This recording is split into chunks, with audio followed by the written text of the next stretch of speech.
chưa thấyแต่เพียงมินในสำหรับយើងខ្ញុំមិនតែគិតថានឹងយកគប់អ្នកមកដល់ក្នុងចិត្តឡើយគេធ្វើឲ្យខ្ញុំបាក់ចិត្តស្រឡាញ់ទើបគេបញ្ចេញមកគ្នាផ្សេងគេគ្រាន់ទុកវាជាបាយប្រឡែងបែបដូងខ្ញុំយំខ្ញុំឈឺតែបើលឺថាវាជាការសំដែងហេតុអ្វីក៏គេយកខ្ញុំមកលែងឲ្យខ្ញុំខ្លាចខ្លួនជាតួសំដែងក្នុងឆាកក៏ខំស្នេហាតែគេបង្កើតឡើងសូមបញ្ឈប់ខ្ញុំអ្នកបញ្ឈប់ចាប់ត្រឹមខ្ញុំអ្នកតាចេញទោះក្តីស្រឡាញ់ខ្ញុំនៅមានពេញបេះដូង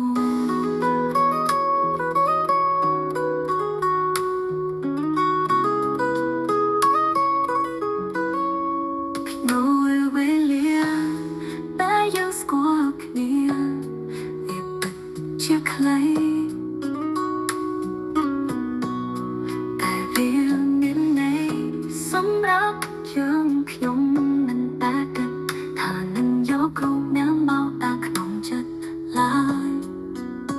គេធ្វើឲ្យខ្ញុំបាក់ចិត្តស្រឡាញ់ទើបគេបញ្ចេញមុខគ្នាផ្សេងគេគ្រាន់ទុកវាជាបាយប្រឡែងបែបដូងខ្ញុំយំខ្ញុំឈឺពេលបើលឺថាវាជាការសំដែងហេតុអ្វីក៏គេយកខ្ញុំមកលែងឲ្យខ្ញុំខ្លាចខ្លួនជាតួសំដែងក្នុងឆាកក៏ខំស្នេហាតែគេបង្កើតឡើងសូមបញ្ឈប់ខ្ញុំអ្នកបញ្ឈប់ចប់ត្រឹមខ្ញុំអ្នកតាចេញទោះក្តីស្រឡាញ់ខ្ញុំនៅមានពេញតែដូងខ្ញុំយំខ្ញុំឈឺពេលបានលឺថាវាជាការសម្ដែងហេតុអ្វីក៏គេយកខ្ញុំមកលែងឲ្យខ្ញុំខ្លាចខ្លួនជាតួសម្ដែងខ្ញុំឆាក៏ខំស្នេហាតែគេបង្កើតឡើងសូមបញ្ឈប់ខ្ញុំអ្នកបញ្ឈប់ចប់ត្រឹមខ្ញុំអ្នកតាចេញទោះក្តីស្រឡាញ់ខ្ញុំនៅមានពេញតែដូង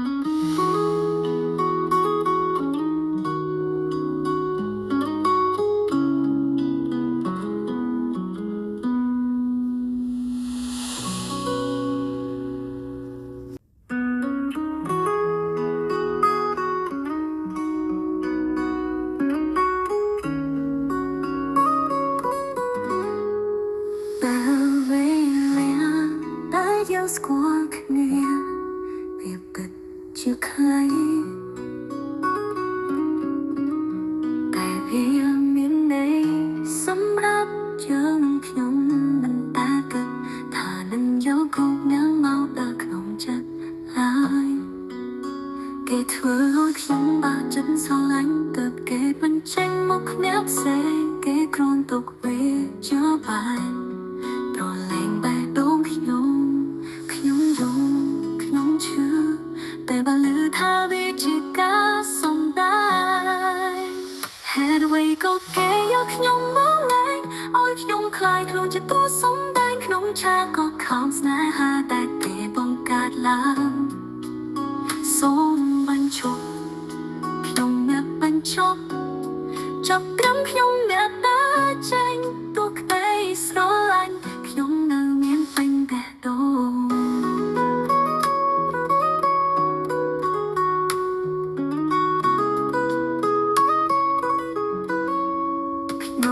វេលាតែយើងស្គាល់គ្នាវាពិតជាខ្លីតែវាមានន័យសម្រាប់យើងខ្ញុំ